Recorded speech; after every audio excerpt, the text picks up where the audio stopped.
Good morning, dear friends. In the previous lecture, we have discussed about amitosis. Now we will discuss about the mitosis. It is also called as indirect cell division or somatic cell division. It occurs in our all cells for our cell growth and cell division, or also called as equational division. Why it is called as equational division? Because in this a mature somatic cell divides in such a way that chromosome number is same in daughter cells and equal to those of parent cell. Means two daughter cells have the same number of chromosomes as that of parent cell. For example, if parent cell has n number of chromosomes, then two daughter cells both will have n and n number of chromosomes. So now term mitosis was given by W. Fleming. Mitosis occurs in both in somatic cells as well as in germ cells of gonads during multiplication phase of gametogenesis. It occurs in somatic cells, means simple cells which divides for growth, and as well as in germ cells of gonads during the multiplication phase of gametogenesis when gametes formation takes place.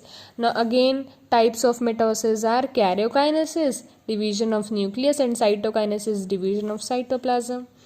Now firstly, interphase, where chromosomes are scattered, centrioles are present, nuclear membrane is present. Here the cell is fully prepared for its division. Here we can see chromatin fibers, cell, centriole, nucleolus is also present, and nucleus. So now karyokinesis, first phase, divided into four phases on the basis of position and morphology of chromosomes. Karyokinesis is divided into four phases, which we have already discussed: prophase, metaphase, anaphase, and telophase. So firstly, prophase. It is the stage of the longest duration. It has longest duration than other three phases.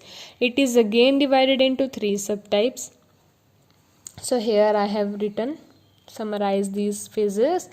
Early prophase, formation of esters. It involves elongation of proteinous microtubules between the two central pairs, and central pairs start moving towards the opposite ends.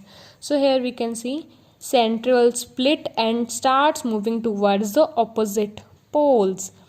Elongation of proteinous microtubules and formation of esters. These are esters. And second point is condensation of chromatin. Nuclear chromatin condensation condenses to form chromosomes. Each chromosome is joined at the centromere. This is the centromere. These chromosomes or chromatin fibers condenses and each chromosome is connected to the centromere.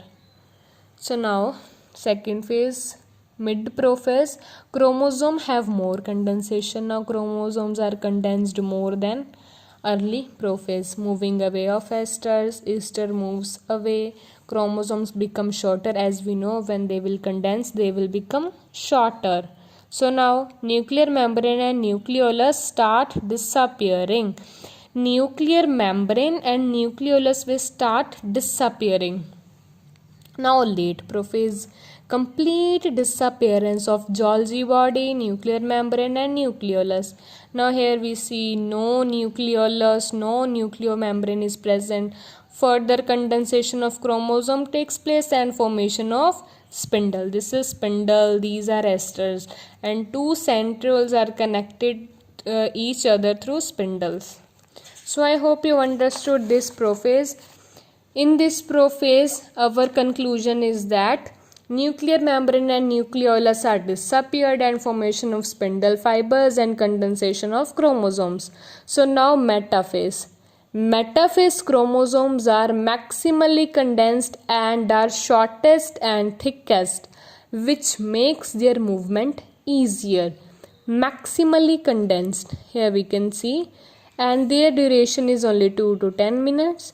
These are shortest and thickest. It is the best stage to study the morphology of chromosomes.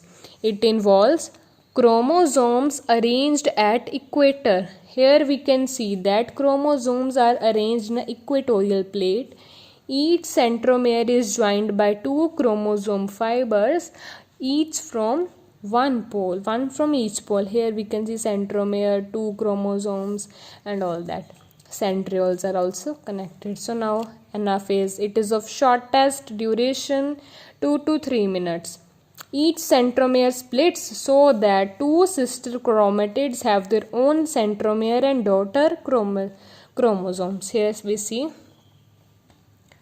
each centromere splits, means each chromatid has their own centromere and these are daughter chromosomes. So next point is daughter chromosomes move towards the opposite poles, and due to contraction and shortening of chromosomal fibers, anaphase divides nuclear matter into two equal and similar halves, so called as equational division. We studied why mitosis is called as equational division. Here anaphase, during anaphase the chromosomes start moving towards the opposite poles and it makes the equal or similar halves, so also called as equational division. So conclusion in anaphase is that all the daughter chromosomes starts moving towards the opposite pole. So now last phase is telophase. It takes about 1 hour and it involves the changes opposite to prophase. During prophase, nuclear membrane disappeared, nucleolus disappeared, Golgi body ER disappeared, formation of spindle fiber took place. So now here all the changes will be opposite. At each pole, chromosomes are surrounded by new nuclear membrane. Astral and spindle fibers are absorbed in cytoplasm. Centrioles are surrounded by a centrosphere. So here centrosphere is taking place, formation taking place, and these spindles are being absorbed and these chromosomes are surrounded by new nuclear membrane. Like this we can say this is late telophase in which the nuclear membrane formation has taken place and these spindle fibers are gradually absorbing in this nuclear membrane.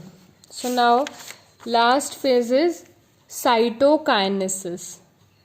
It involves the division of cytoplasm and mark the end of cell division. In animal cells, cytokinesis starts at metaphase during the cell organelles, which cell organelles like mitochondria arrange them equally on the equator. During anaphase, a ring of dense body develops.